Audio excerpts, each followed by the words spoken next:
Hey there guys, I'm Renee. I am the owner and artist behind Chicly Reclaimed Decor, and welcome back to another YouTube tutorial.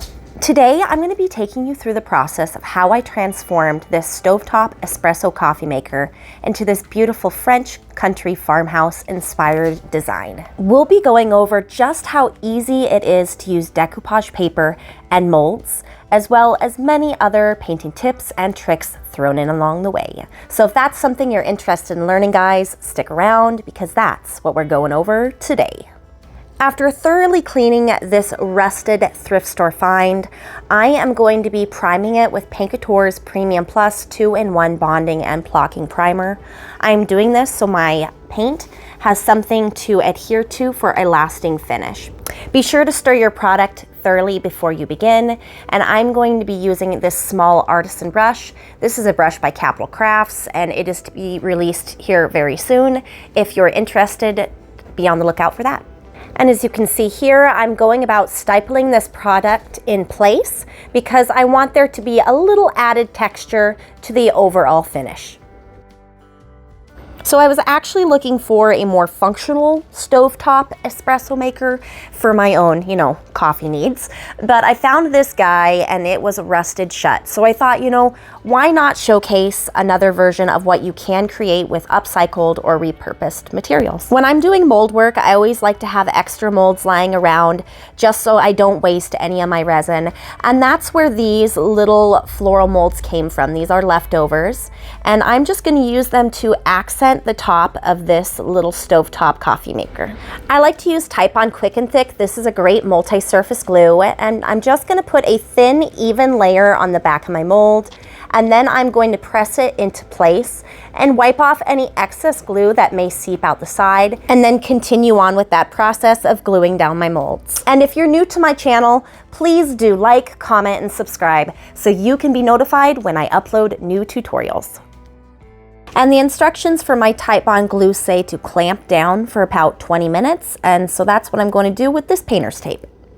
When you're adding molds, either to a piece of furniture that has a door, or in this case, a lid, you need to make sure that your molds aren't going to obstruct you being able to open that door, or in this case, lid.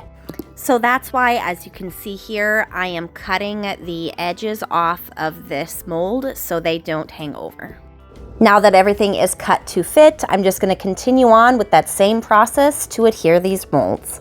And this is what it looked like after my glue had dried for about 24 hours, and we are going to move on to the next step. Decoupage. This beautiful rice paper is by Ciao Bella, and it is entitled Garden of Promises.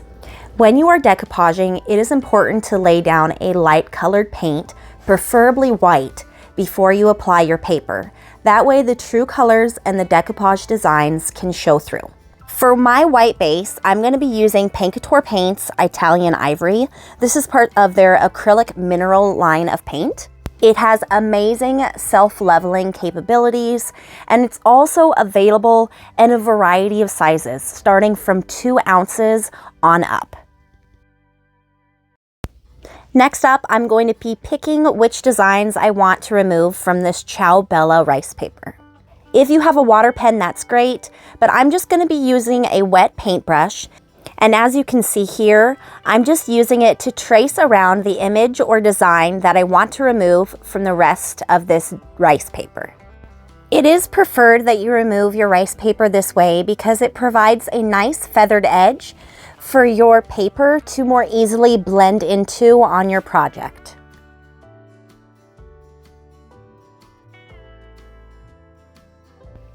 As you can see, the decoupage rice paper is wet, allowing me to easily and cleanly tear the design away from the rest of the rice paper. This also provides that nice feathered edge, as you can see here, which is going to make this image that much easier to blend into my design. I love that these decoupage papers have a bunch of different images on them, so that way you can cut them out each individually, and that provides you the basis to create several different projects just by using one sheet. Next up, we are going to add these images to our little coffee maker, and I'm going to be using Paint Couture's Decoupage Medium in Matte to do so, but you can use any top coat or Mod Podge medium of your choice. But before I start gluing anything down, I like to map out where I'm going to place these designs on my piece. I do that to make sure the placement is just where I want it.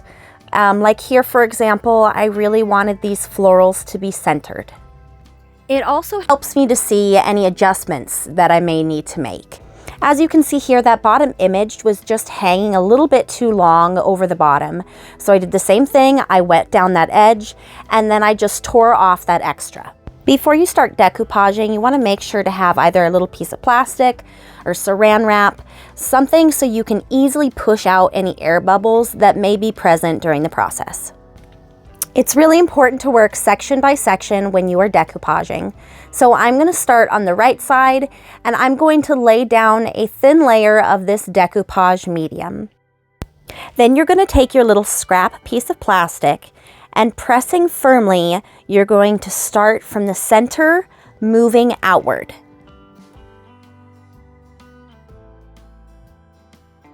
And then you're going to do that exact same process for the other side.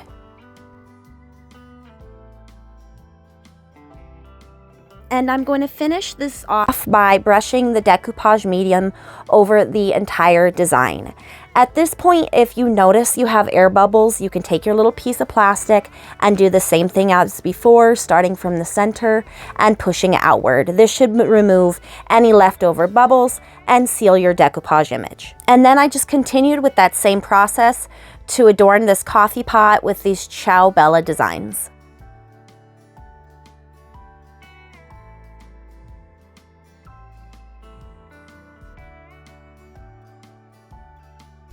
I wanted to add just a bit more visual interest on this piece. So for this middle section here, I'm going to be adding this decorative trim.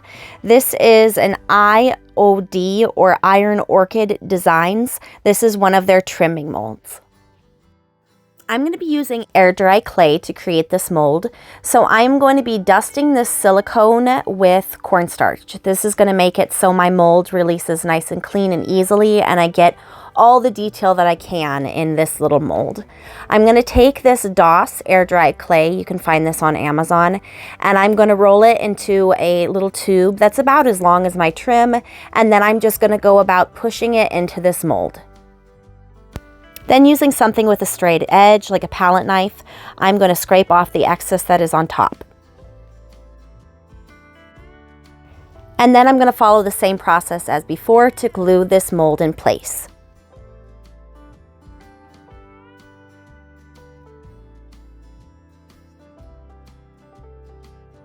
You'll see here in a moment, this mold wasn't quite long enough to wrap around the entirety of this middle, but I'm not worrying about it because I'm going to use that to my advantage as far as designing this.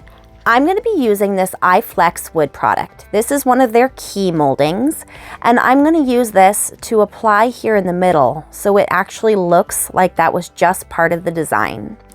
iFlex wood products are heat bendable, meaning that when you apply heat to them, they become flexible, making them easy to apply to a variety of surfaces. As you can see here, it's nice and flexible now that it's been heated up.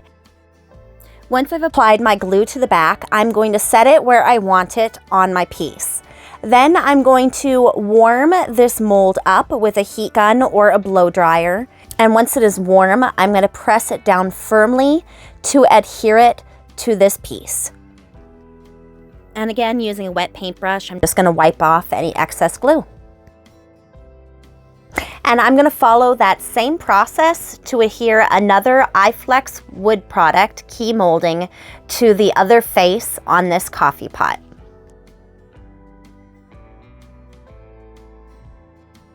And I did add this iFlex wood product while the clay trim was still wet. That way I could press it into that trim to make it look like it was all cohesive and one design. I also wanted this keyhole to look a little bit more realistic, so I ended up scraping out the excess glue that was in that keyhole just so it could give it that realistic depth. And this is what it looked like after all of our molds have had time to dry. And I like to go ahead and prime my resin and clay molds before I go ahead and paint them. So I'm going to be using, again, Paint Couture's Premium Plus 2-in-1 bonding and blocking primer to do so. And it was actually really convenient that my primer was the color gray, because that's what the color that I was going to be painting it anyways. My inspiration behind this design actually came from a kitchenware set that I saw at the Bon Marché when I was just a little girl. It had beautiful floral accents with gold trimming. And so that is what I'm going for here. I'm going to be using Paint Couture's Antique Gold. This is part of their Luxe Metallic line of paint, and I'm going to be using it to paint the handle, the knob on top, and also to add some dry brushed elements as well. If you guys have watched any of my videos, you know how much I absolutely love dry brushing. It is such a simple painting technique, yet it can add so much depth and dimension to your work. Dry brushing is where you have very little paint on your brush, and then you gently brush over your design, and it should catch on any of the raised bits, catching, accenting, and bringing those to the forefront. Here's an example of what the trim looked like before it was dry brushed, and then after. After dry brushing the floral molds on top, I added one more coat to this handle and top for 2 coats of this Paint Couture Luxe Metallic. If you are a fan of Modern Masters metallic paint, I highly recommend that you try Paint Couture's new line of Luxe Metallics. They are so beautifully pigmented and come in a variety of colors. Thanks so much for watching, guys. I'm Renee, the owner and artist behind Chicly Reclaimed Decor, and I really hope you enjoyed this tutorial where I showcased how you can repurpose thrifted items into beautiful French Country Farmhouse inspired decor. And I hope I've inspired you to pick up a paintbrush and do a little creating of your very own.